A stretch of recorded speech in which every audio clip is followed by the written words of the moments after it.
Yeah, so 3 dito. 3 dito, 3 dito, and 3 dito, no? Tapos continue tayo dito.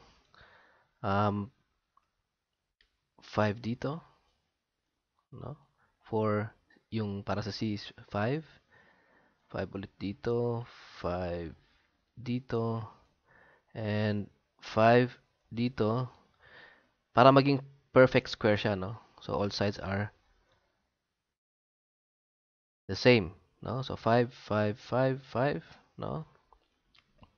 Ngayon, we want to find out the area, yung area lang ng nito.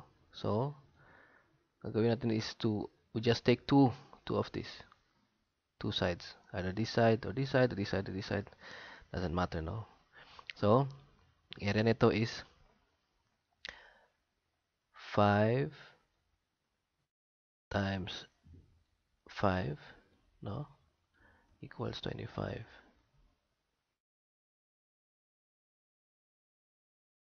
25. Or, C, side, yung isang side, no? Times C equals C squared. Pag gusto natin malaman yung isang side, we just use 25, the square root of 25. No? Square root of 25 equals 5. No? So, 25 yung square root niya ito, no? Is 5. Okay? And here, ito naman is, we just take two sides, no? So, 1b times 1b equals b squared, no? Dalawang b. You multiply it to itself. So, we take one side, no? One side nito.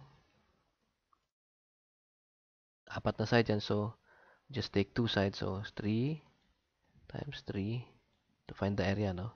Is equals to 9. No?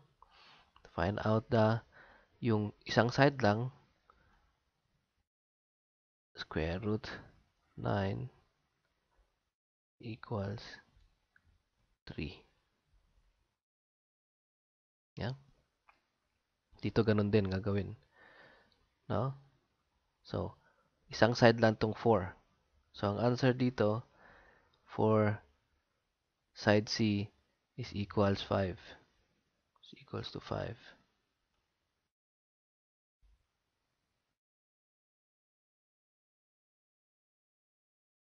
No? So, the total area dito, yung area niya, yung area nito is 25. Sa B is 9. And dito is 16. No? 16, 9. A niya equals 9. A equals 16. And A equals 25. So, totoo ba yung sinabi ni Pythagoras na itong dalawa pag inad mo equals ito? Tignan natin. Yeah, so 9 plus 16 yung sorry. 16 plus 9 equals C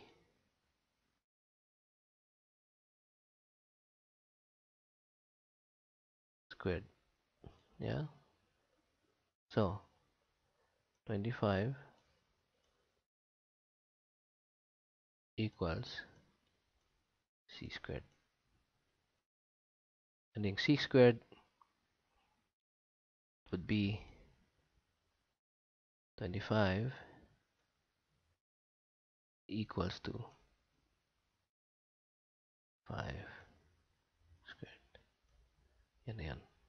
No? So, itong c squared nito, at is only one side, no? Yung one side lang hinahanap dito.